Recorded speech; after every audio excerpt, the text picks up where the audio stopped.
Entonces, esa es la teoría que vamos a desarrollar. Em, Vamos a trabajar en primer lugar lo que es el componente morfológico. Lo primero que vamos a decir es que el componente morfológico es estudiado por la morfología. Bien. La morfología se define como la disciplina lingüística que estudia la estructura interna de la palabra y los procesos de formación que sufren para aparecer en una lengua. Cuando hablamos de esos procesos de formación, hablamos, por ejemplo, de la composición, la derivación, la parasíntesis, la sigla, la acronimia, el acortamiento, etcétera. Bien. Entonces, una palabra, para que surja en una lengua, tiene que sufrir alguno de estos procesos. Su unidad mínima, su objeto de estudio, viene a ser el morfema. Bien. No sé si recuerdan cuando trabajamos fonología, mencionamos que la unidad o el objeto de estudio de la fonología era el fonema. Y el fonema se caracterizaba por ser una unidad mínima, abstracta, distintiva. En este caso, el morfema también va a ser una unidad mínima, abstracta, pero en lugar de ser distintiva, va a ser significativa. ¿Bien? Va a ser significativa. ¿Por qué? Porque el morfema es una unidad que va a aportar o que tiene significado. Este esquema que observas aquí está presentando la clasificación del morfema en el español. Bien. Entonces tienes, por ejemplo, tienes morfema lexical y morfema gramatical. Esta es la primera forma como clasificas al morfema. El morfema lexical es también llamado raíz o lexema. Es la parte que contiene el significado original de la palabra. Por eso, cuando haces una familia de palabras, vas a observar que esta parte no va a sufrir modificación, porque ahí estaba su significado básico. Vas a encontrar lexemas libres, como el caso de papel útil, libres porque aparecen así solos en la lengua, y también los ligados como la raíz de comprar o la raíz de carro, que aparecen junto con otros morfemas. Bien, bien, entonces esos son tus morfemas lexicales. Luego tienes los morfemas gramaticales. Los morfemas gramaticales son aquellos que van a añadir información gramatical al lexema. Cuando hablamos de información gramatical, por ejemplo, nos referimos al número, a la persona, al tiempo, al aspecto, etcétera. Bien. Entonces, para organizar esa información, al morfema gramatical lo vas a poder clasificar como flexivo o derivativo. Va a ser flexivo cuando aporte ideas de género, número, aspecto, modo, tiempo, persona. Ahí se considera como flexivo. Y a su vez, el morfema flexivo puede subclasificarse como simple o amalgama. Es simple cuando solamente aporta un significado, sea de género o de número.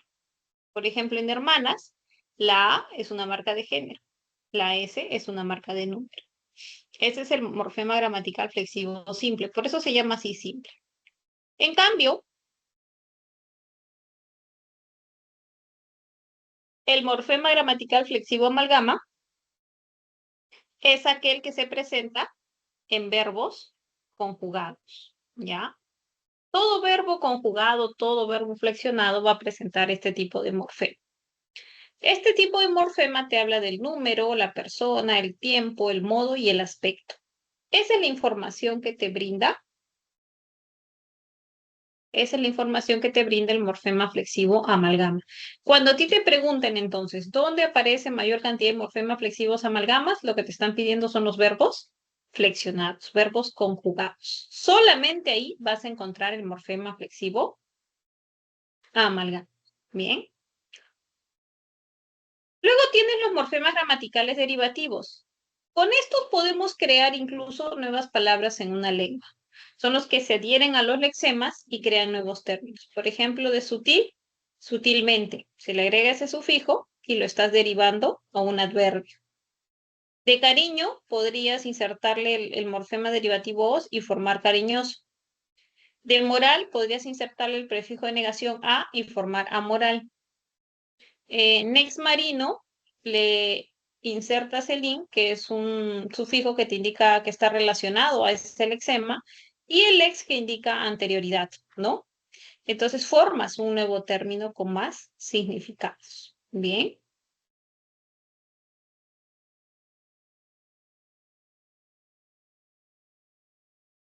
Muy bien. Entonces es importante que sepas identificar cuáles son tus morfemas gramaticales flexivos. Ya mencionamos los simples y los amalgamas, de los derivativos, que son los con los que tú puedes crear nuevas unidades léxicas. Ahora, hay que diferenciar el morfema del morfo y del alomorfo. El morfema lo hemos definido como la unidad mínima abstracta significativa, ¿no? Significativa porque aporta un significado. Bien. Pero es abstracto, o sea, está en la mente del hablante. Cuando ya se concretiza en una lengua, vamos a usar la denominación de morfo. El morfo es la concretización, es la representación, es la materialización de un morfema en una lengua. Y los alomorfos son cuando para un morfema existe más de una concretización, más de una realización. Por ejemplo, en las palabras ilegal, desleal, atípico, antirrobo, vas a encontrar los prefijos i, des, a, anti, que son los que te hablan de negación. Entonces, todos estos morfemas te van a indicar negación. Claro que, como son varios, vamos a decir que estamos frente a los alomorfos. Bien, ahí vas a encontrar los alomorfos. ¿Qué son los alomorfos? Entonces, son las diferentes concretizaciones de un morfema. Lo mismo, por ejemplo, si observas las palabras alumnos y paredes, vas a encontrar que tiene esa OS y esa, perdón, esa S y esa ES, que son dos marcas del plural. Son dos marcas diferentes, ¿sí? Pero ambas representan lo mismo. Entonces ahí tienes alomorfos de plural. También puedes tener los alomorfos de gentilicios, por ejemplo, en piurano, panameño, costarricense y portugués. Esas partículas, esos morfemas derivativos que están en rojo, son diferentes formas como nosotros nos referimos a los gentilicios. Entonces son diferentes concretizaciones de un morfema para el gentilicio. En conjunto, ¿qué son? Son los alomorfos del gentilicio en el español. A veces te vienen preguntas relacionadas con este aspecto. Te dicen, ¿no? Marque la alternativa que presenta mayor cantidad de alomorfos o dónde se observa alomorfos. O incluso te podrían decir dónde se observa alomorfía. Bien, o sea, también podrías encontrarlo con esa denominación. Alomorfía es el proceso por el cual aparecen alomorfos. Bien, por ejemplo, digamos que tú tienes la palabra casas y vestidos. Dime, ¿aquí se observan alomorfos de plural? ¿Sí o no?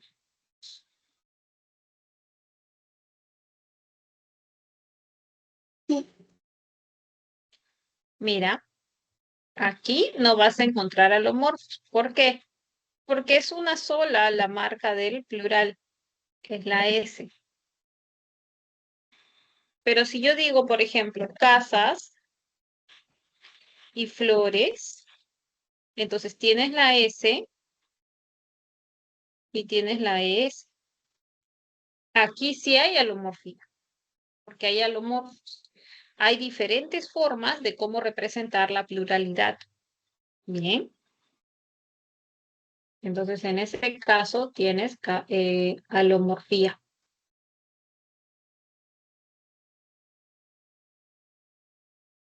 A ver, vamos a ver otro ejemplo. En papelillo y en perrito, ¿habrá alomorfía, sí o no?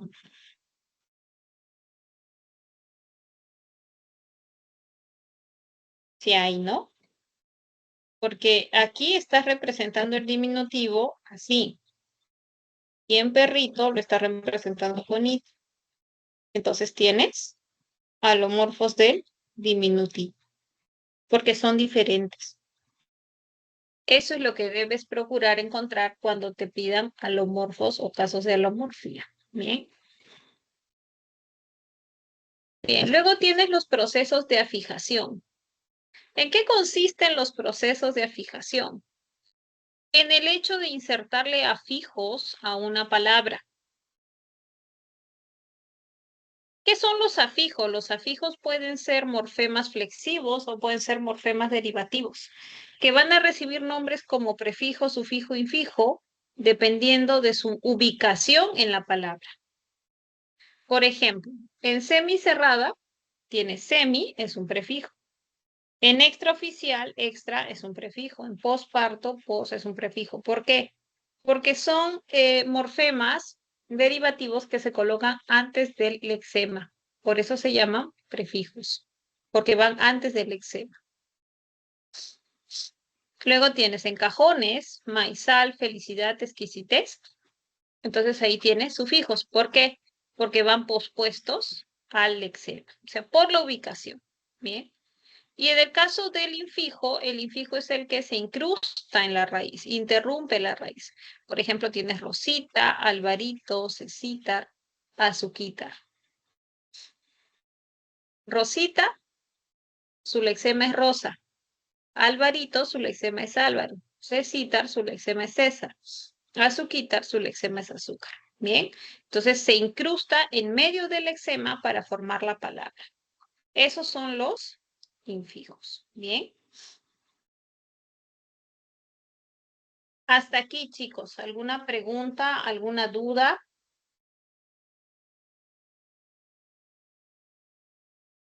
No, profesora. Ya, muy bien. Entonces continuamos. Vamos a ver ahora la clasificación de las palabras según estos dos criterios. Tienes el criterio de la flexión y la cantidad de morfemas que se presentan. Según la flexión, vas a encontrar palabras variables e invariables. ¿Ya? ¿Cuándo hablamos de palabras variables? Las palabras variables son las que admiten la inserción de morfemas flexivos, o sea, sí se pueden flexionar. ¿Qué palabras se consideran como variables? Los sustantivos, los adjetivos, los pronombres, los determinantes y el verbo. Esas 5 categorías se van a considerar como variables. Ahora hay que hacer una aclaración, ¿no? En el caso del pronombre van a ser algunos, no todos, no todos, ¿bien? Luego tienes las invariables. Las palabras invariables no admiten la inserción de morfemas flexivos. Tienes 3 categorías. El adverbio, la preposición y la conjunción siempre van a ser consideradas como invariables. Y los pronombres, algunos van a ser considerados como invariables. ¿Cuáles? Aquellos que no puedes fraccionar. Por ejemplo, el me, yo, ti, que, nadie. Según la cantidad de morfemas, vas a tener palabras monomorfemáticas y palabras polimorfemáticas. Morfemáticas. Las monomorfemáticas son aquellas que solamente tienen un morfema. Obviamente que si solamente tienen un morfema, son raíces, son lexemas que existen así, de manera independiente. Palabras como papel, corazón, flor, tú, desde, ni, se consideran como monomorfemáticas. Y las polimorfemáticas son aquellas que tienen más de un morfema. O sea, aparte del lexema, vas a tener morfemas derivativos o flexivos, ¿no? Como por ejemplo papelera, corazonada, flores. Bien. Así vas a tener en las polimorfemáticas. Entonces son dos criterios diferentes. A veces me preguntan, ¿siempre las invariables son monomorfemáticas, por ejemplo? No, ¿ya? No hay que generalizar, hay que diferenciar los criterios. No es conveniente establecer una norma así, porque vas a encontrar casos en los que no se va a cumplir esa indicación. ¿Bien? Entonces, lo que sí debes tener claro es cuándo hablamos de palabras variables, invariables y cuándo de monomorfemáticas o polimorfemáticas. Luego tienes los procesos de formación de palabras. O sea, ¿cuáles son los procesos que sufren las palabras para surgir en una lengua? Estos son los más recurrentes. Derivación, composición y parasíntesis. Bien. Tienes el caso de la derivación. ¿Cómo es que o en qué consiste este proceso? Tienes un lexema y va a ser unido a un morfema derivativo. Basta que la palabra tenga un solo morfema derivativo para que tú ya hables del proceso denominado como derivación. Por ejemplo, jardinero es una palabra que ha sufrido derivación. Imposible también es una palabra que ha sufrido derivación. Desordenado también ha sufrido derivación. Ahora, si la palabra ha sufrido derivación, el resultado es una palabra derivada. Bien, el resultado es una palabra derivada. Luego tienes el otro proceso que es la composición. La composición se presenta cuando unes dos o más lexemas. Por ejemplo, camposanto, pasamontañas, vaivén, has unido tres, ¿no? Pero no hay derivación, ojo. En la composición no hay derivación, ¿ya? Solamente hay fusión de lexemas. El otro caso es la parasíntesis. La parasíntesis tiene dos tipos. El primer tipo, como puedes observar, es cuando una palabra sufre composición y derivación. Es decir, has unido como mínimo dos lexemas y uno de ellos va a tener un morfema derivativo. Por ejemplo, la palabra siete mesino. La palabra siete mesino es una palabra parasintética. Pordiosero, quinceañero, hispanohablante,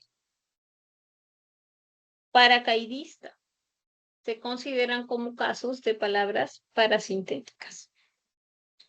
Hay otro tipo de parasíntesis que es cuando una palabra se le inserta un prefijo y un sufijo para que exista.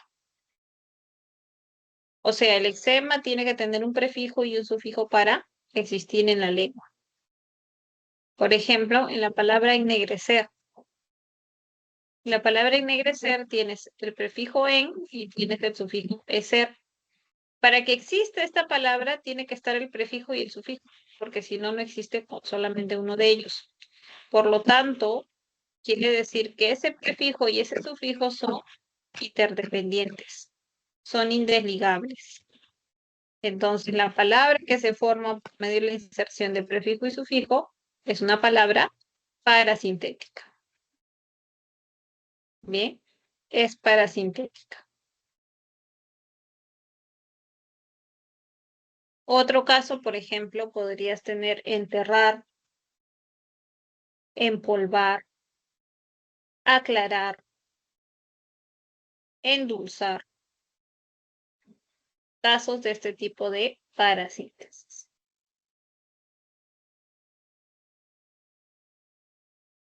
También puedes encontrar los procesos de sigla, acronimia y acortamiento. ¿Cómo es la sigla? La sigla se forma por la letra inicial de un nombre extenso.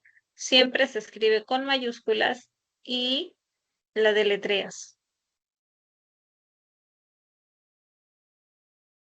JNE, OMS, DNI.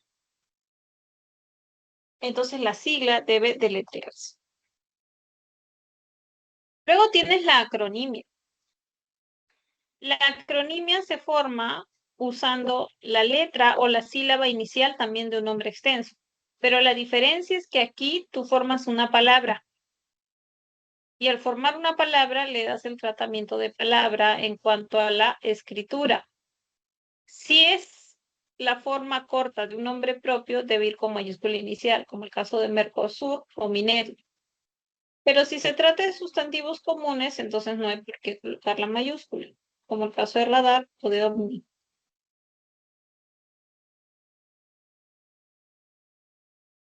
Esos son tus acrónimos.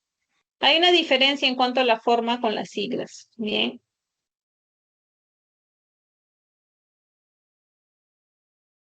Luego tienes el proceso de acortamiento. El acortamiento se produce cuando tomas unas sílabas de una palabra por cuestiones de simplicidad o de abreviar algún término, ¿no? Hacerlo más corto. Por ejemplo, cine en lugar de decir cinematógrafo, moto en lugar de decir motocicleta, foto en lugar de decir fotografía. Ya puedes usar las formas cortas, cine, moto, foto, profe. ¿Mm? Ese es el proceso denominado como acortamiento. Entonces hemos revisado los procesos que son la derivación, la composición, la parasíntesis, la sigla, la acronimia y el acortamiento. Si no hay preguntas, vamos a trabajar nuestro primer ejercicio de aplicación. ¿Bien?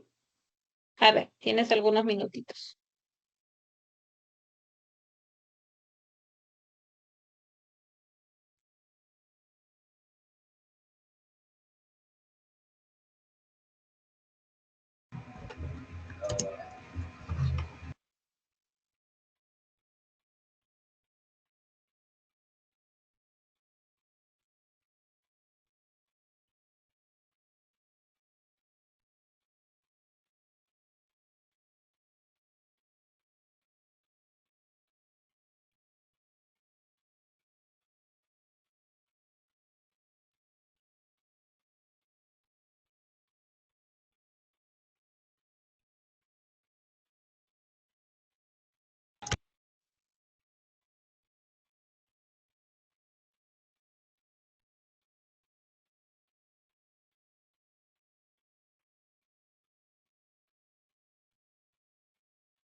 Entonces, chicos, ¿ya tienen sus respuestas? ¿Me envían, por favor?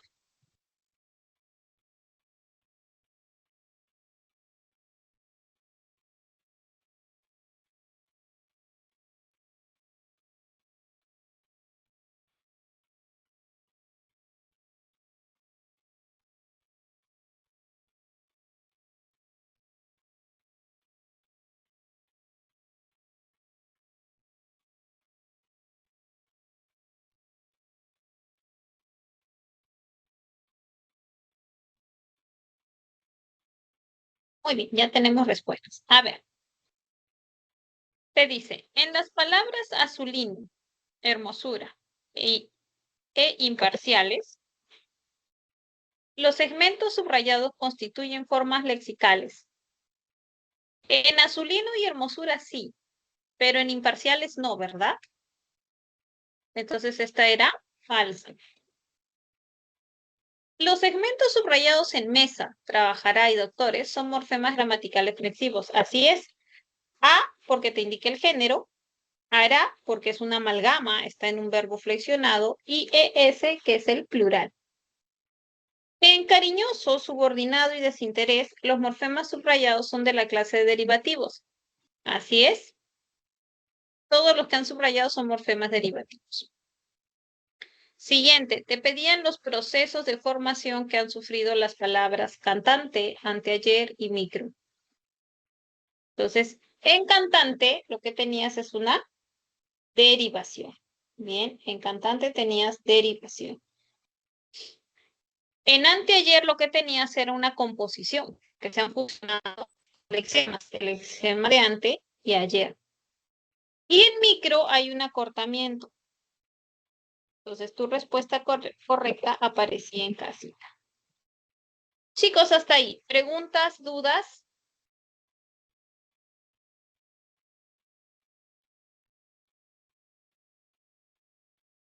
Entonces, seguimos con el otro componente gramatical que vamos a revisar el día de hoy, que es la semántica. Bien.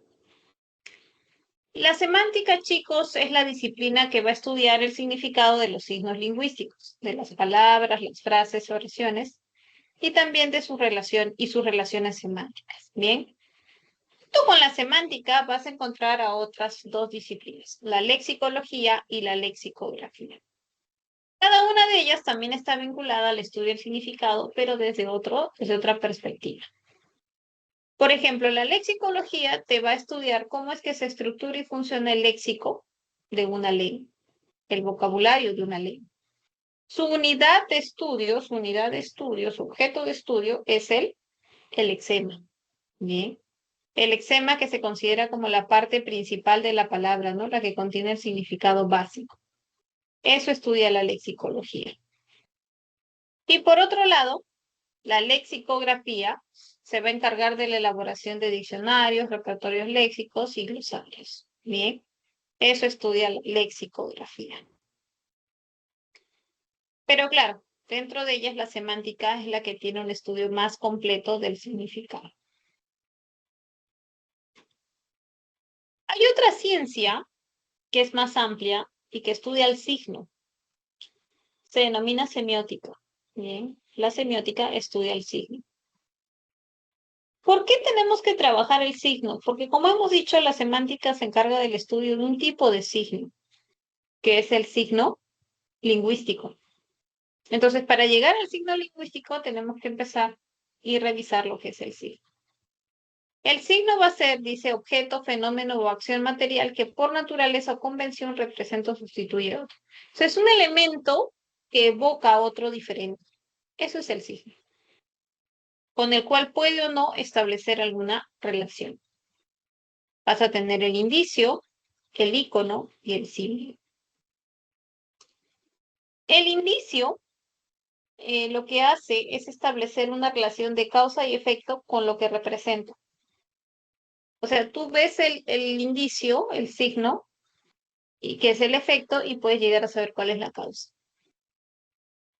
Por ejemplo, las huellas, el humo, el cielo nublado, la fiebre, son algunos ejemplos de indicios.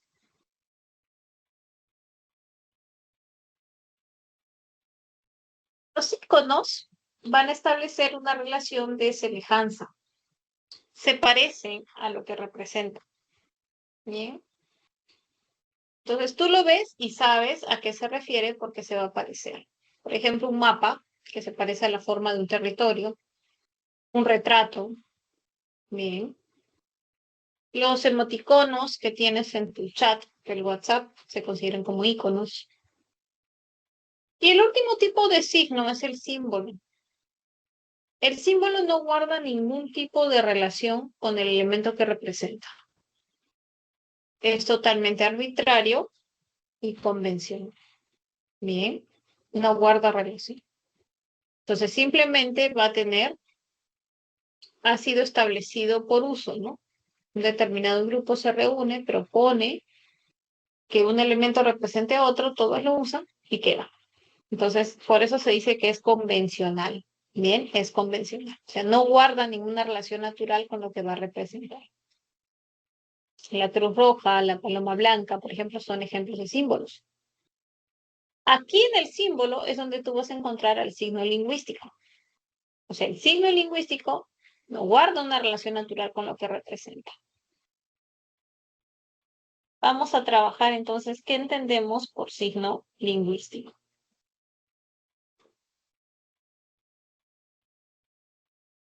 Se dice, es doblemente articulado.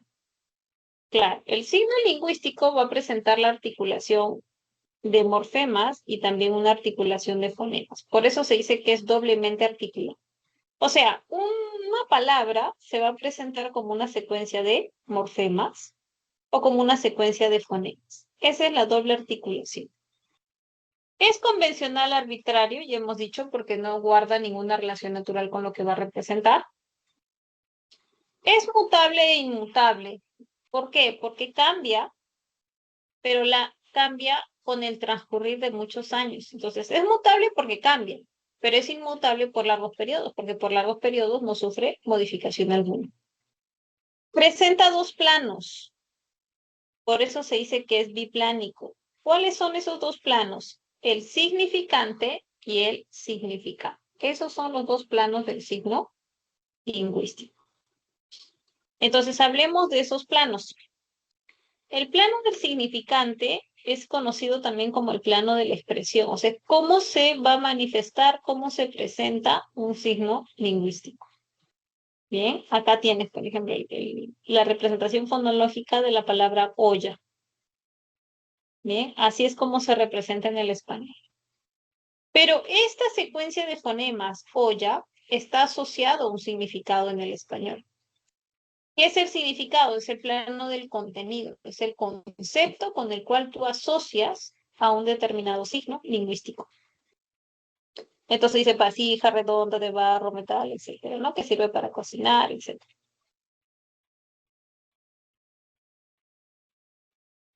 Entonces ahí tienes un ejemplo de una palabra que presenta significante y significado. Para que sea un signo lingüístico en cualquier lengua, necesariamente debe presentar estos dos planos. ¿Ya? Necesariamente, porque si le falta alguno de ellos, entonces no se puede considerar signo lingüístico en la lengua. Por ejemplo, ¿no? Si pensamos en la palabra guardi, guardi es un significante, es una secuencia de fonemas, pero en el español no está asociado a ningún significado. Entonces, guarmi no se considera como signo lingüístico del español. Pero en quechua sí está asociado a un significado. Entonces, sí se puede decir que guarmi es un signo lingüístico del quechua. ¿Ya? Eso es importante. Para que exista como signo lingüístico, tiene que presentar significante y significado. Hasta ahí, chicos. ¿Hay preguntas?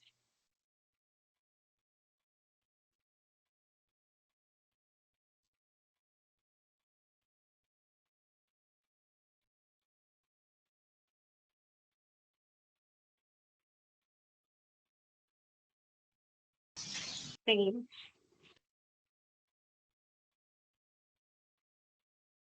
Ya no vamos a hablar del significante, porque en realidad ya lo hemos hecho, ¿no? cuando hemos trabajado lo que es fonología y morfología, hemos hablado bastante del significante. Entonces lo que tenemos que hacer es centrarnos más en el significado. ¿Cómo se define el significado? El significado te dice es la conceptualización, conjunto de ideas asociadas a una palabra. Claro, es un conjunto de características que le asociamos a una palabra. Eso es el significado. Tiene dos tipos, el denotativo y el connotativo. El significado denotativo es ese significado objetivo, lógico, original, conceptual de una palabra.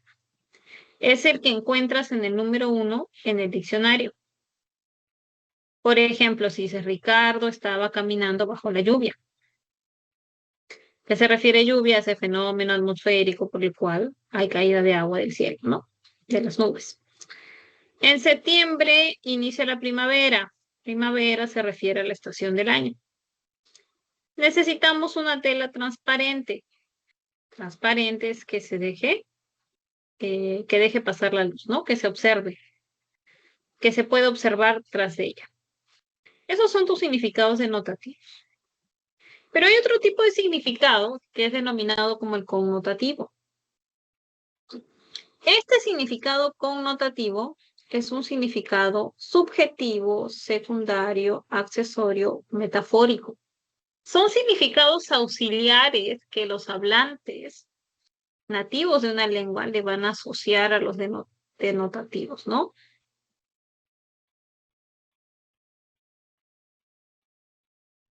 Surgen como el resultado de una serie de procesos cognitivos que realiza el hablante y pues le inserta más significados a un término. Por ejemplo, Liz propuso una lluvia de ideas. ¿Qué significa lluvia de ideas? O sea que fueron muchas ideas, ¿no?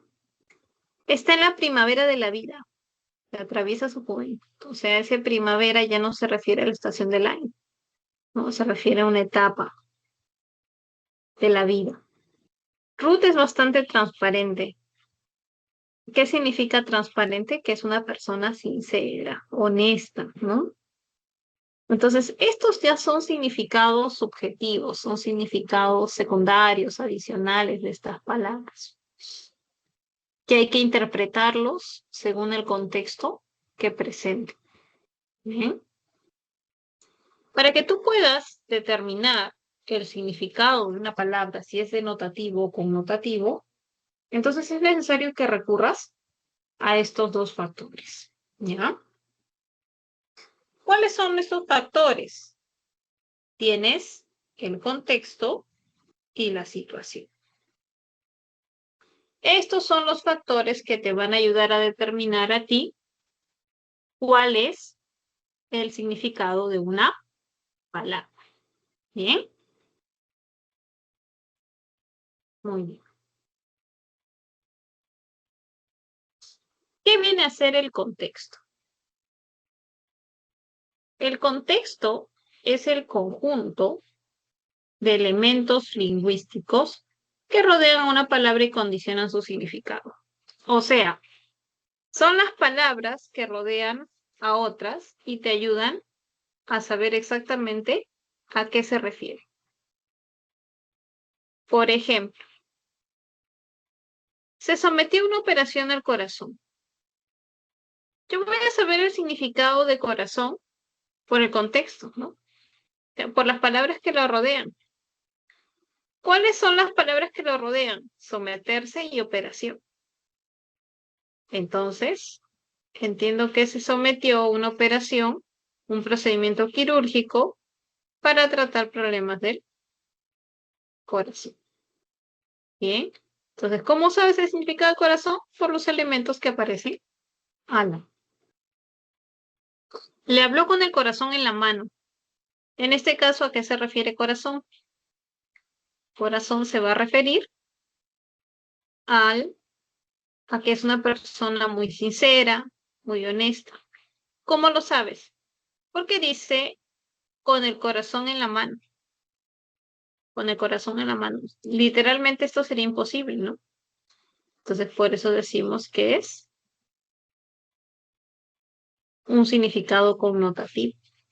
¿Cómo lo determinas? Por el contexto.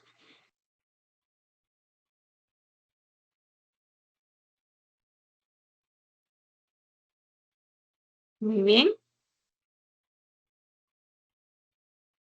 ¿Preguntas, chicos? ¿Preguntas sobre el contexto?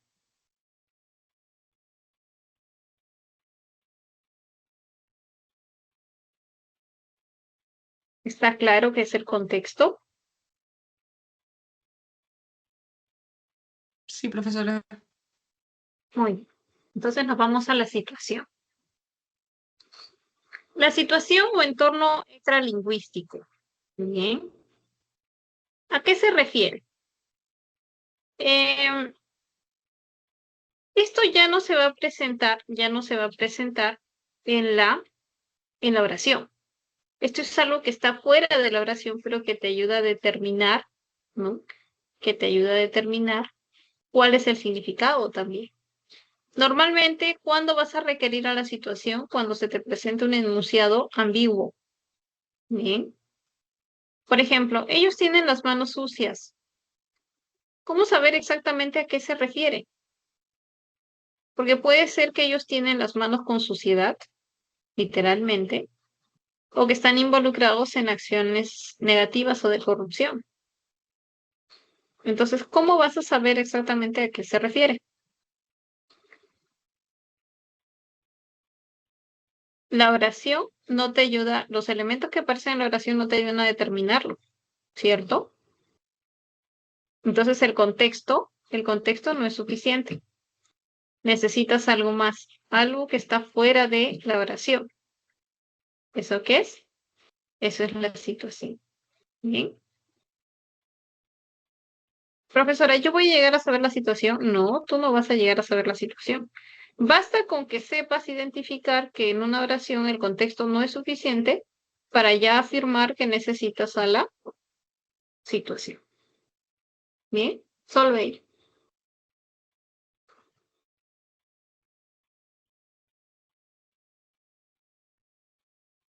¿Alguna pregunta sobre la situación?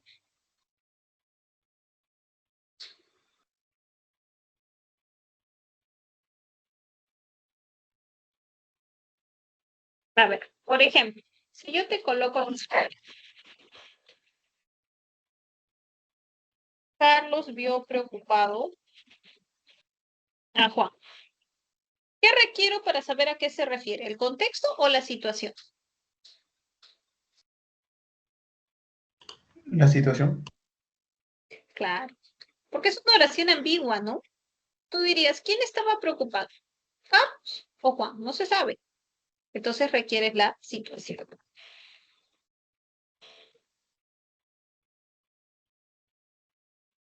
Abel sentía una espina en el alma. En esa oración, ¿qué requiere? ¿El contexto o la situación?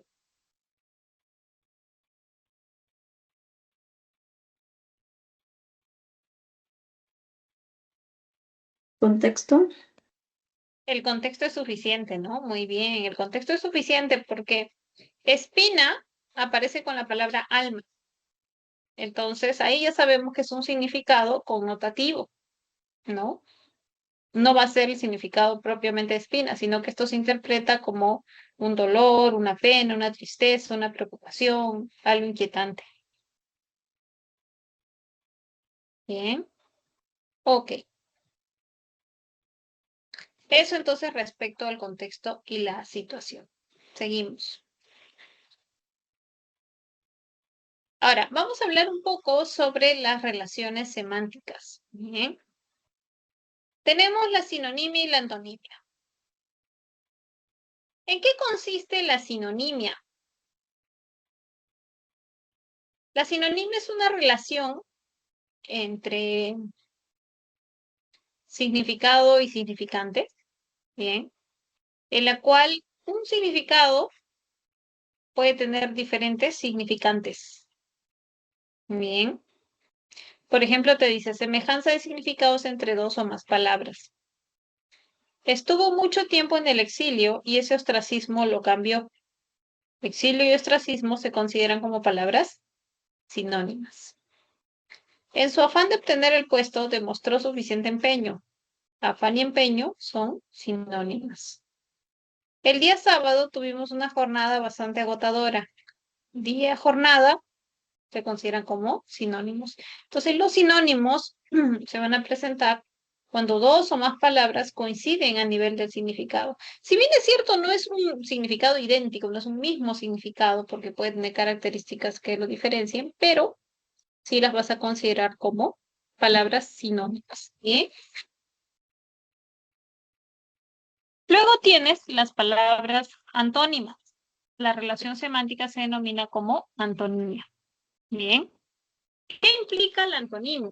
Exclusión de significados.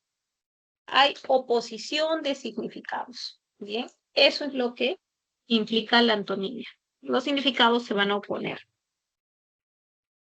Hay dos tipos de antonimia, mira. La antonimia gramatical y la antonimia lexical. ¿Cuál es la diferencia? La diferencia es que la antonimia gramatical va a usar el mismo lexema. Bien, usa el mismo lexema y para formar el opuesto le coloca un morfema derivativo de negación. Por ejemplo, útil, inútil. Honor, deshonor. Constitucional, anticonstitucional. Típico, atípico.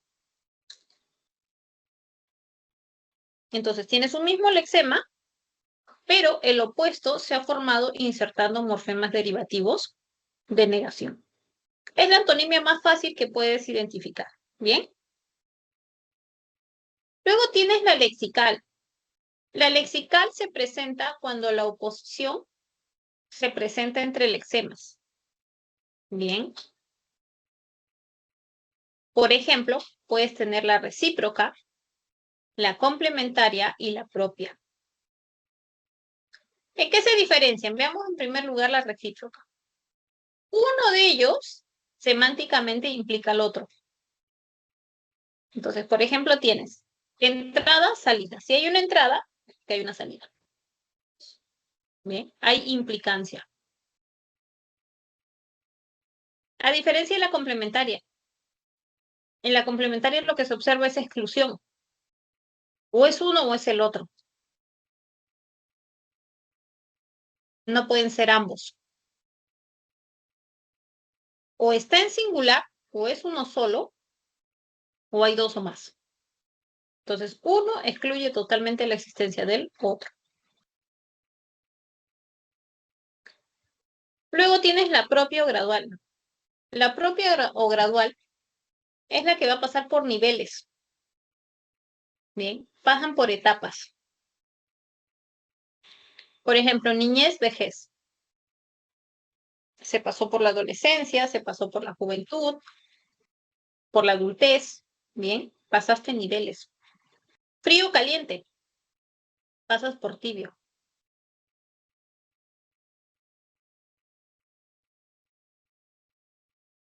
Así es como la vas a identificar. Preguntas sobre la antonimia.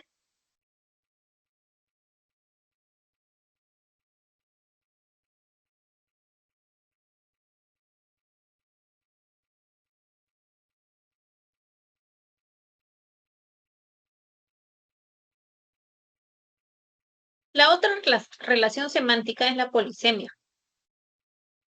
La polisemia es cuando tienes una sola palabra, pero esta palabra tiene varios significados.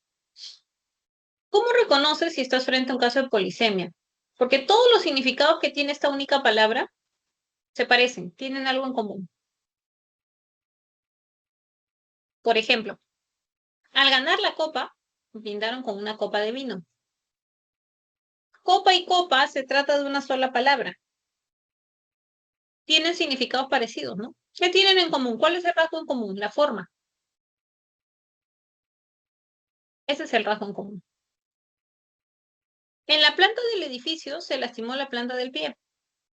Otro caso de polisemia. ¿Qué tienen en común? Son la base, ¿no?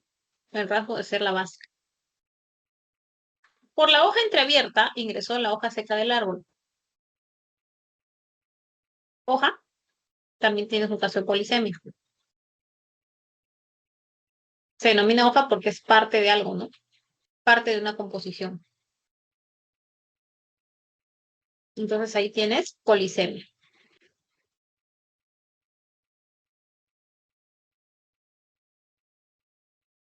Luego tienes la homonimia.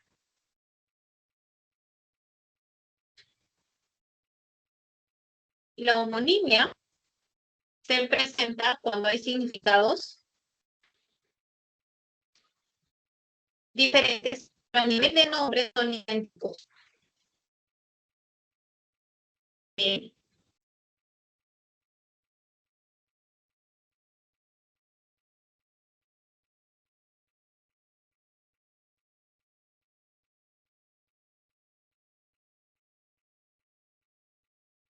Bien. Hay coincidencia fonológica, llegan a tener un mismo nombre, pero sus significados son diferentes. Ahora, se identifican tres tipos de homonimia: la parcial, la absoluta y la palismática. Bien. La parcial es cuando son categorías diferentes. Bien, son categorías diferentes. O sea, el mismo nombre, pero se diferencian en la categoría. Uno puede ser una preposición, el otro puede ser un sustantivo, o puede ser un verbo, o puede ser un adjetivo. Ya la homonimia absoluta se va a presentar cuando coinciden a nivel de la categoría. O sea, con dos sustantivos, dos adjetivos, etc. La única diferencia que van a presentar es a nivel del significado. Luego tiene la homonimia paradigmática. Esta se va a presentar en verbos, cuya diferencia va a ser a nivel de persona o de aspecto. Por ejemplo, él jugaba fútbol, yo jugaba baloncesto.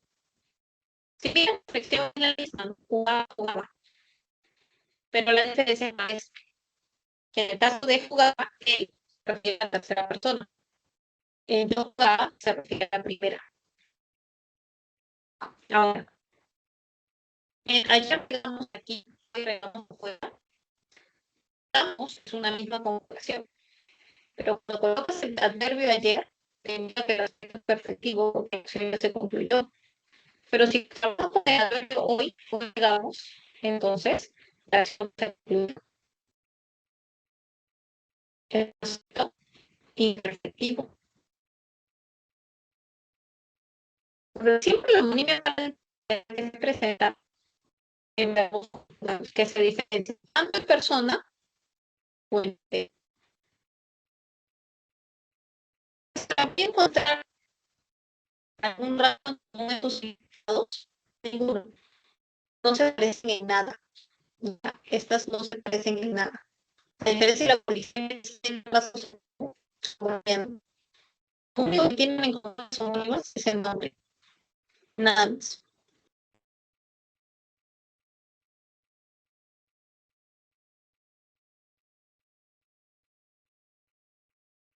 ¿Dudas, preguntas?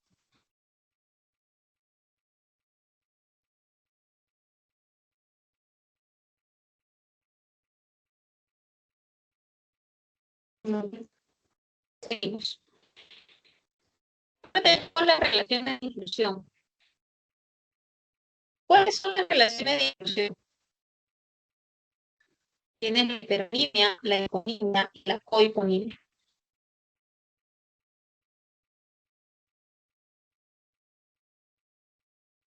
La heteronimia se va a presentar como significado es amplio.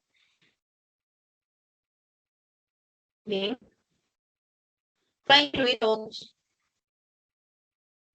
El instrumento musical que pone la guitarra. El instrumento musical incluye guitarra. Es una heteronimia. De heterónimo a epónimo. La hiponimia es lo contrario. La hiponimia es la relación que se presenta del hipónimo al hiperónimo. Un término más específico o uno más general. La relación de guitarra es instrumento musical pasa de hiponimia. Pero de instrumento musical estábamos en hiponimia. La hiponimia es la relación que se presenta entre los hipónimos Miss, que comparten un mismo hiperónimo. Sí, te escucho. Miss, perdón por interrumpirle, pero se le escucha entrecortados. ¿Me está escuchando, chicos? Se escucha entrecortado, Miss. Extraño. Extraño, porque acá me tengo en internet. También en su diapositiva aparece polisemia y homonimia, no hiperonimia ni hiponimia. A ver ahora.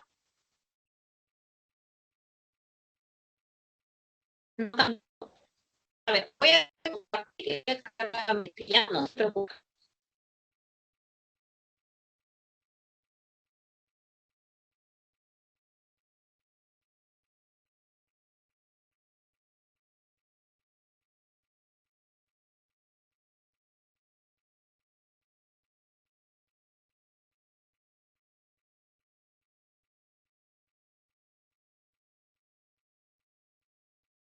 Ahora sí se ve.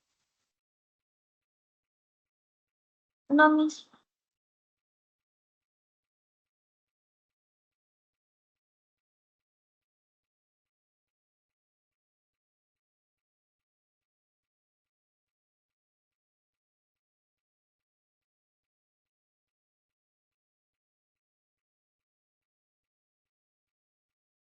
A ver, ahora chicos, ¿se ve?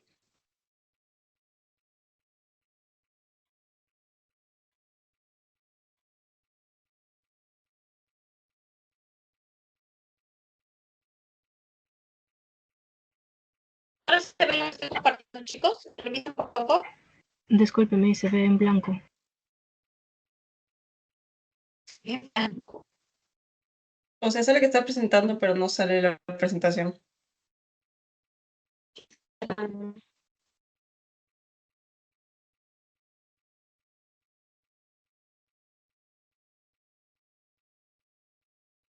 Voy a colgarme.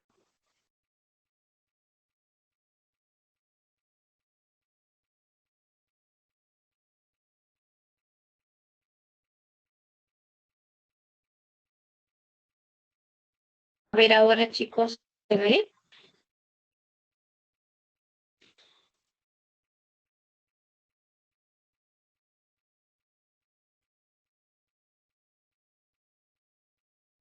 No, Miss.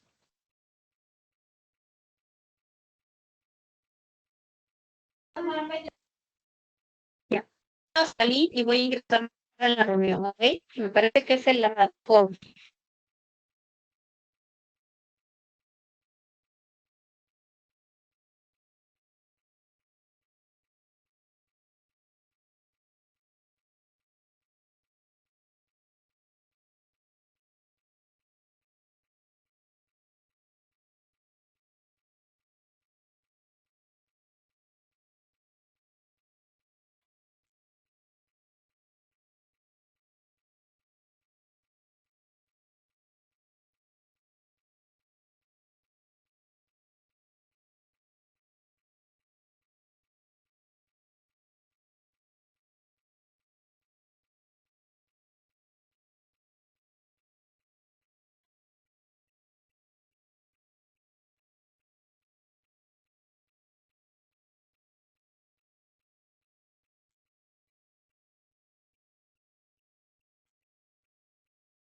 ¿Ahora se ve, chicos?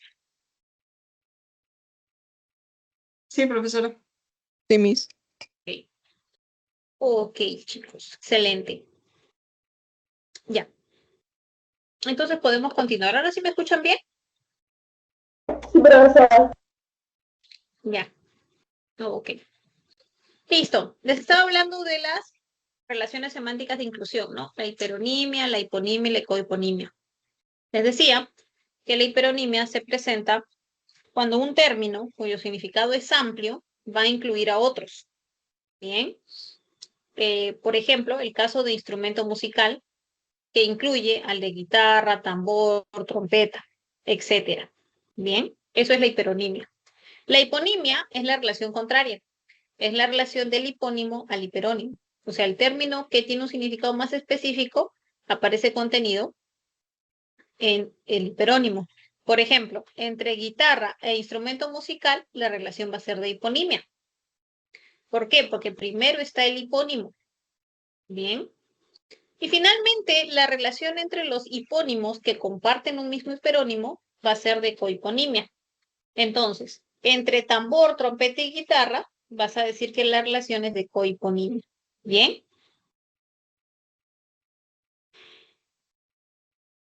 Por ejemplo, si yo tengo Bolivia y Perú, ¿qué relación presentan estos dos términos? Bolivia y Perú. Cohiponimia. Muy bien, hay cohiponimia. Porque ambos pertenecen a un mismo hiperónimo, el hiperónimo país. ¿Qué relación habrá entre país y Perú?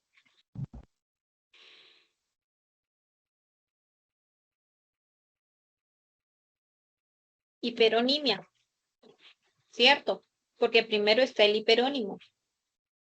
Y si primero dice Perú, país, ¿qué relación habrá? Hiponimia. Hiponimia, excelente. Esas son entonces las tres relaciones de inclusión de significado. Luego tienes la relación de holonimia y meronimia. Bien. La relación de holonimia es la relación de todo parte, mientras que la meronimia es la relación de parte todo. Entonces, por ejemplo, si yo tengo el término planta, viene a ser un todo, viene a ser un holónimo. Respecto a raíz, tallo, flor y hojas, que son sus partes, que son sus merónimos, ¿cómo voy a establecer la relación? Entre planta y raíz, por ejemplo, va a ser una relación de holonimia, porque primero está mi holónimo. Y entre raíz y planta va a ser meronimia, porque primero aparece mi merónimo. Entonces aquí se aplica la misma lógica que en la diapositiva anterior. El que aparece primero va a mandar el tipo de relación que debe establecerse. Bien, entonces acuérdate, el holónimo viene a ser el todo, mientras que el merónimo viene a ser la. Te pregunto, ¿cómo se llamará la relación entre timón y auto?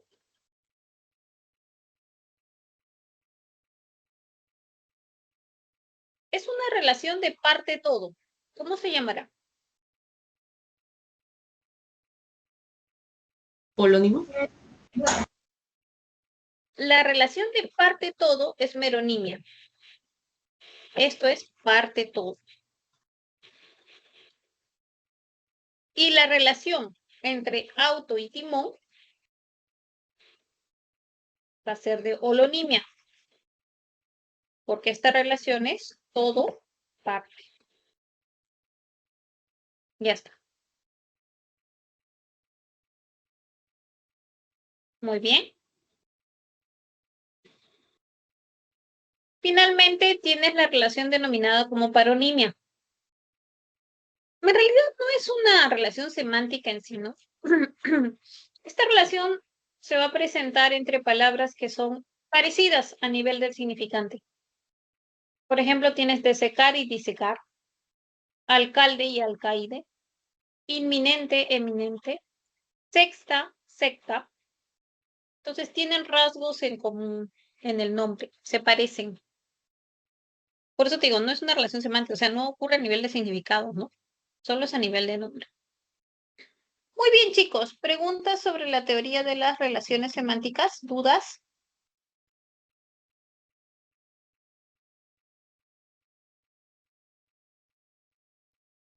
Aquí. Trabajamos nuestro segundo ejercicio de aplicación. Te piden significado denotativo y en el número 2, correlacionar los tipos de relaciones. A ver, comienza, por favor. Me van enviando sus respuestas, ¿bien?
Grecia. Un tipo de Dios. Sí, te escucho. ¿Tienes pregunta?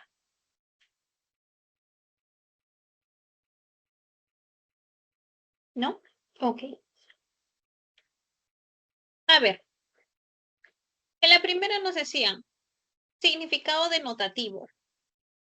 Apenas me enteré del hecho, se me puso la piel de gallina. Piel de gallina es un significado connotativo. Bien.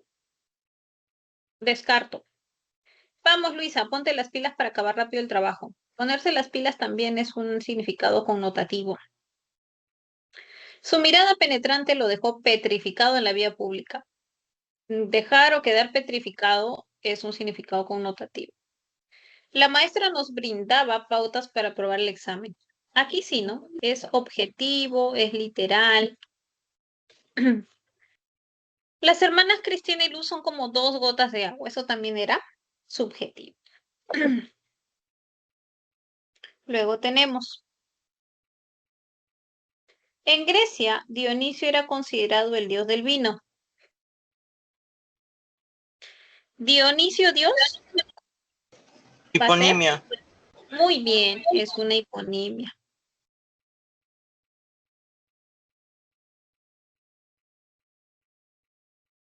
Nunca supimos si esa noticia era verdadera o falsa. Verdadera o falsa es una, Recíproca. Antonimia. no, es una antonimia complementaria. ¿Por qué? Porque ahí tú aplicas la lógica, o es verdadero o es falso. O sea, no quiere decir que uno implique al otro. Aquí más bien uno excluye totalmente al otro. La llanta de ese automóvil tiene que ser reparada hoy. Esta es una meronimia. El destacado estudiante sorprendió a su maestro. Estudiante maestro va a ser antonimia recíproca, ¿no? Ahí sí hay reciprocidad. Para que haya un estudiante tiene que haber un maestro. Para que haya un maestro tiene que haber un estudiante. Entonces, efectivamente, tu respuesta correcta aparecía en la E. ¿Dudas, preguntas que hayan quedado sobre nuestra teoría, chicos?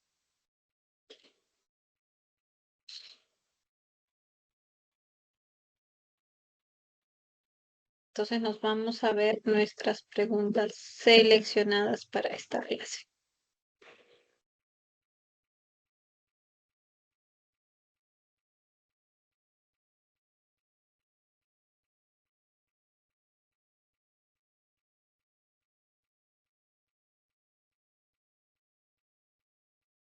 A ver, tenemos la pregunta número 2.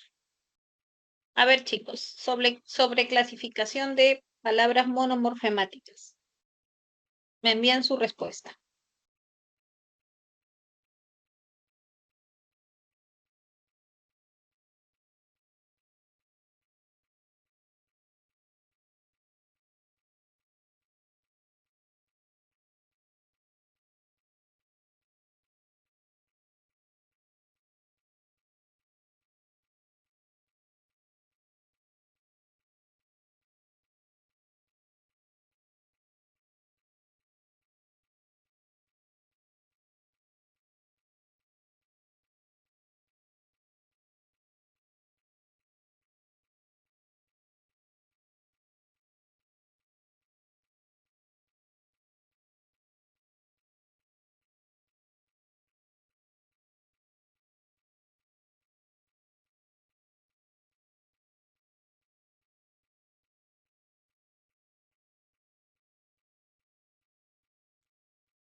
A ver, vamos a analizarlas juntos.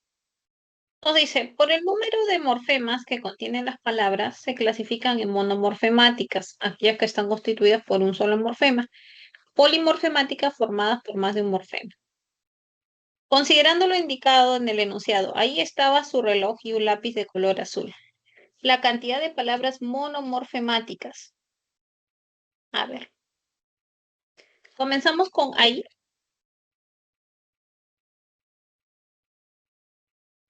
¿Sí? Tiene su, también es monomorfemática. Tienes reloj.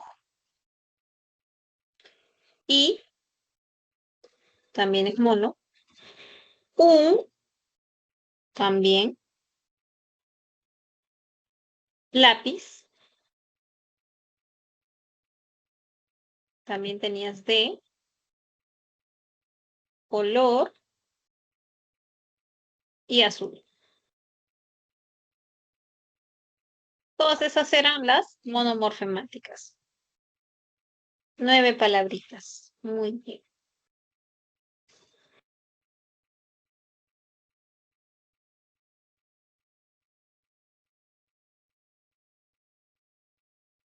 Siguiente.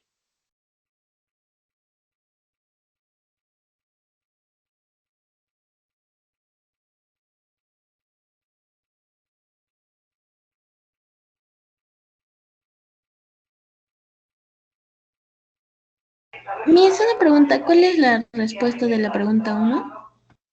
La E. Son 9. A ver, lo proyecto nuevamente. Ahí está, mira.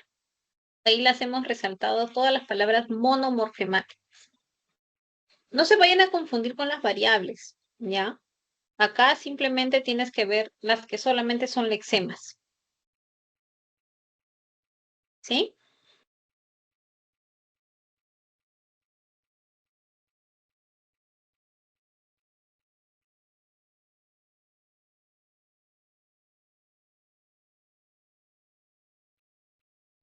Muy bien. Ya estábamos en la 6. A ver, continúen, chicos.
A ver, tenemos diferentes respuestas.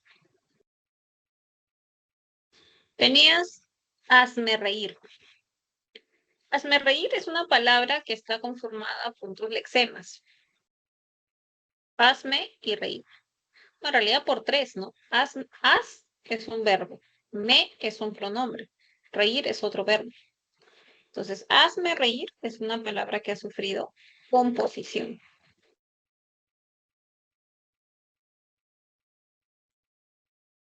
Aguardiente. En aguardiente se observan dos procesos. Tienes composición porque se ha fusionado agua y ardiente. Eso es composición. Pero también hay derivación porque no es ardiente, que deriva de arder. Entonces, en esta palabra se observa una composición y una derivación, lo que la hace parasintética. Luego tienes regresarán. Regresarán es un verbo flexionado porque tiene morfema flexivo amalgama. Entonces, si tiene morfema flexivo amalgama, vas a decir que lo que ha sufrido es flexión. Bien, es flexión.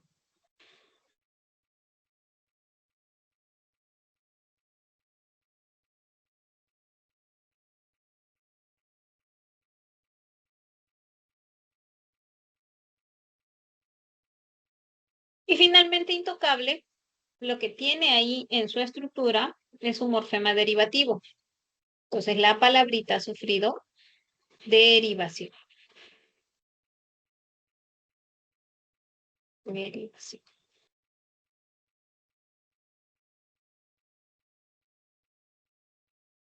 Ya está.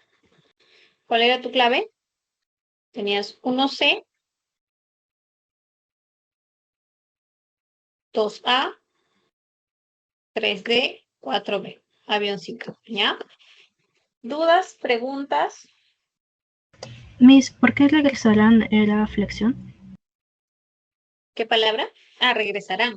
Lo que pasa es que regresarán tiene el lexema del verbo regresar, pero tiene el morfema flexivo amalgama. Todo verbo conjugado va a tener un morfema flexivo amalgama en su estructura. Y cuando tú a una palabra le insertas un morfema flexivo, vas a decir que ha sufrido flexión.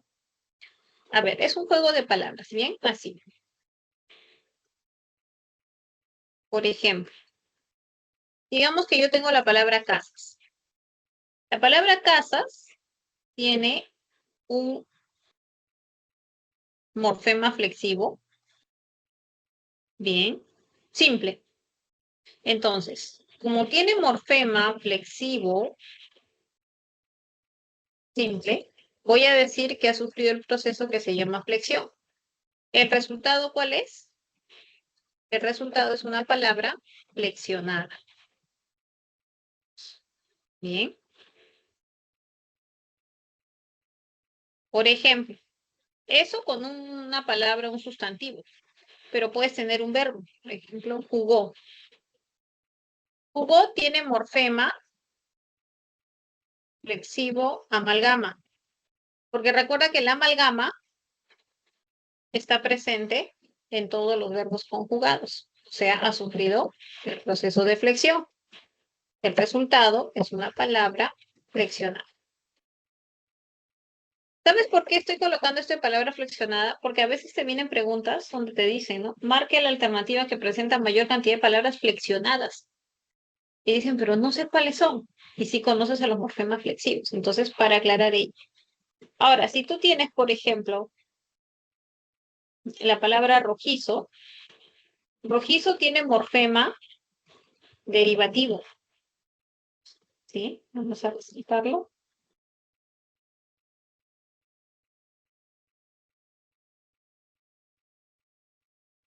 Aquí. Bien, ese es tu morfema derivativo. Si la palabra tiene morfema derivativo, ha sufrido derivación. ¿Cuál será el resultado? El resultado es una palabra derivada. Palabra derivada. Muy bien. ¿Queda más claro entonces? Sí, Miss, gracias. Listo. Entonces nos vamos a la preguntita 9.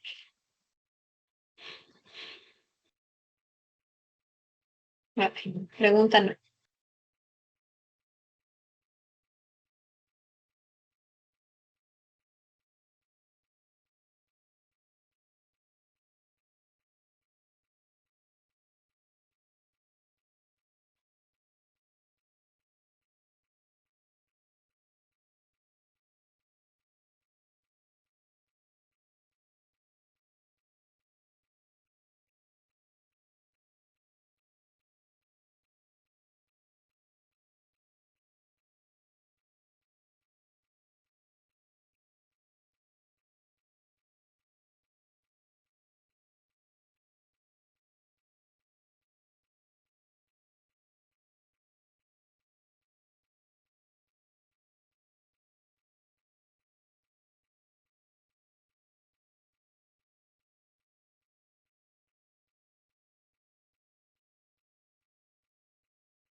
A ver, te dice, el significado está condicionado por el contexto, conjunto de elementos lingüísticos que rodean a un término, o por la situación, elementos extralingüísticos que se relacionan con la realidad al momento de comunicarse.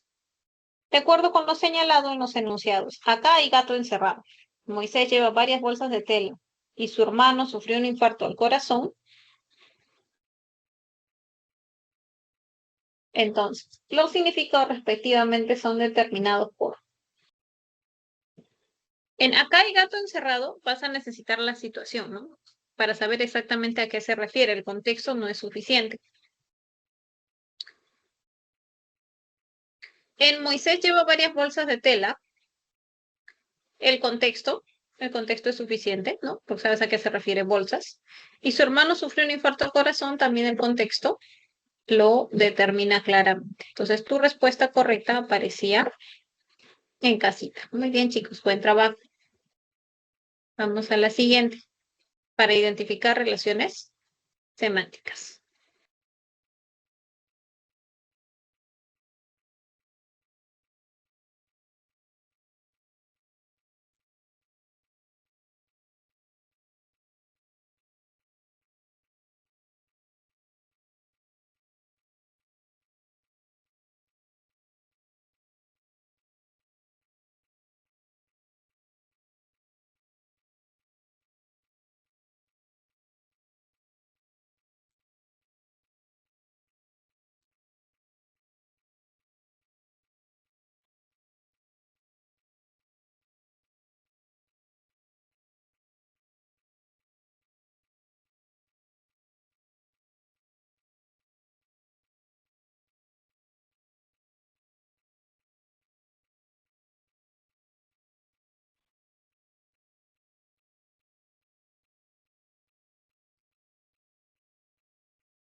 A ver, vamos a analizar. Dice, la sinonimia, la polisemia, la homonimia, la antonimia, etcétera, son relaciones semánticas que se establecen entre las palabras de la lengua española. Según ello, correlacione los términos subrayados con sus respectivas relaciones semánticas. Luego marque la alternativa correcta. El dueño tuvo que comprar un tubo de agua. Entre tubo y tubo, chicos, hay una relación de homonimia, ¿ya? Porque hay coincidencia fonológica, ¿cierto? Recuerda que en el español la V igual representa a la oclusiva bilabial sonora. Entonces, ambos se van a representar así. Entonces, se observa la coincidencia fonológica. Es un caso de homonimia.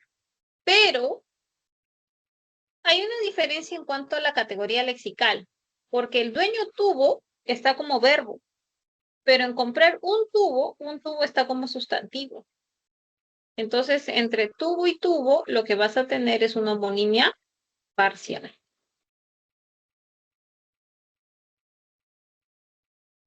El café está muy caliente, el té bastante frío. A ver, ¿qué relación se establece aquí? Entre caliente y frío es cierto que hay una antonimia, pero hay una antonimia que pasa por niveles. ¿Por qué? Porque entre caliente y frío hay un tibio.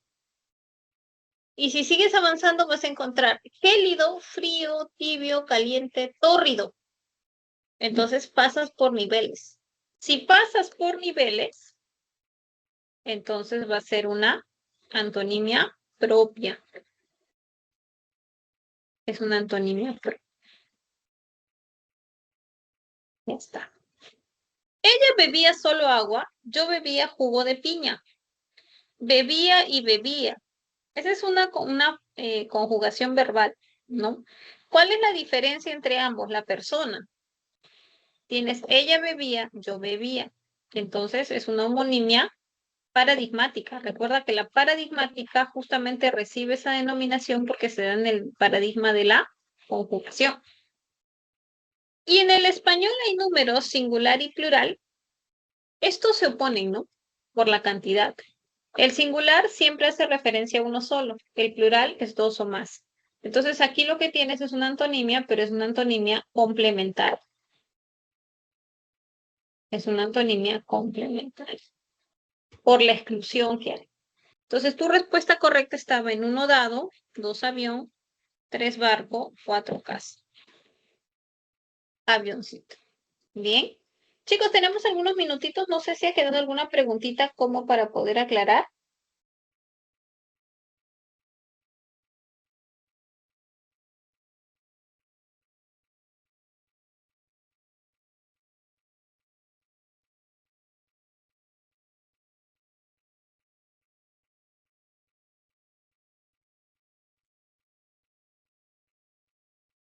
Entonces, ¿les parece si dicto las claves de los otros ejercicios para que puedan comparar sus respuestas? De repente, si por ahí queda alguna duda, lo explicamos. ¿Ya? A ver, toma nota de las claves. Tienes 1 casa, 2 enano, 3 barco, 4 dado, 5 enano,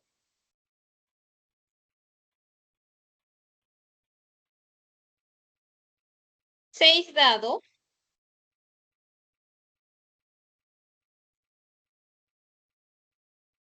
7 avión,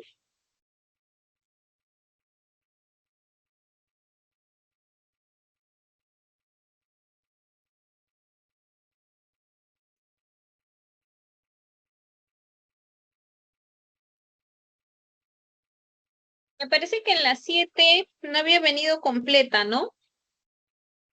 No había venido completa como lo hemos presentado aquí, por si acaso, ¿ya? Y aquí aparece como la 6, pero era la 7, por si acaso, ¿ya, chicos? Igual la clave era la misma, solo que ahí no habían considerado a regresarán. Muy bien.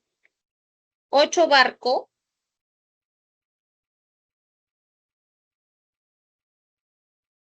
9 casa,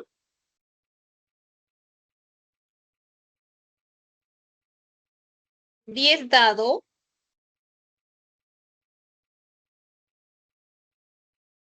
11 enano,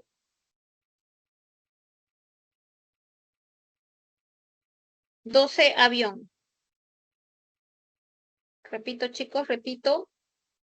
1 casa, 2 enano, 3 barco, 4 dado, 5 enano, 6 dado, 7 avión, 8 barco, 9 casa, 10 dado, 11 enano, 12 avión.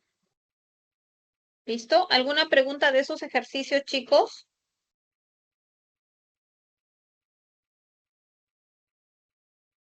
No, profesora. En las 6 que te piden segmentación morfológica, por si acaso voy a anotar aquí las correctas segmentaciones, ¿ya? Para que no tengas dudas. Tenías, esta es la pregunta 6, ¿ya? Sobre segmentación morfológica.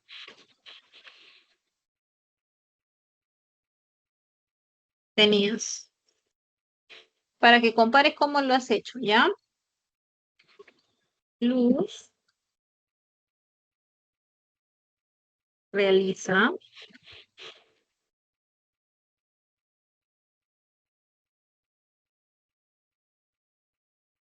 acciones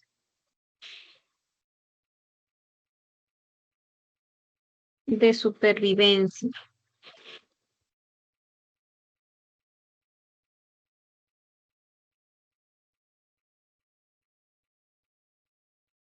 Luego tenías en barquito, decía, Richard ya tuvo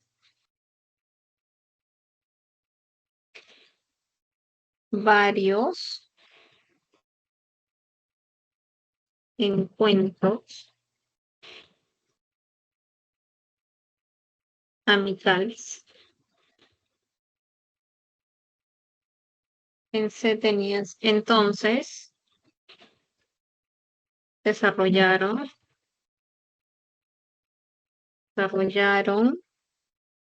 diálogos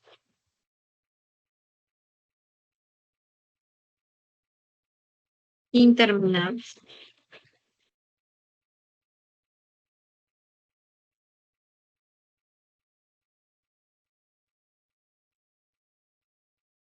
Aquí está. Era entonces, Dadito, tenías, esa era tu clave, Dadito, entonces acaba la E.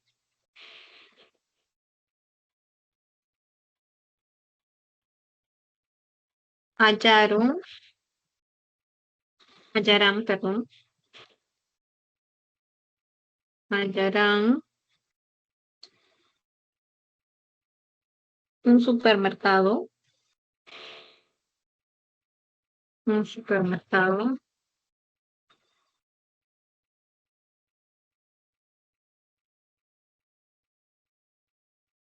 supermercado inundado.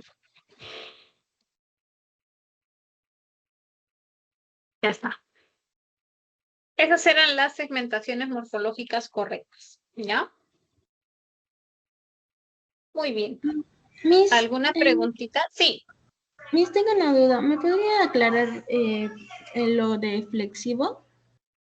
claro. El morfema flexivo puede ser simple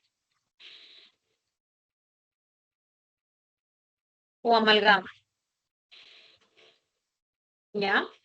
El simple es el que te va a indicar género o número.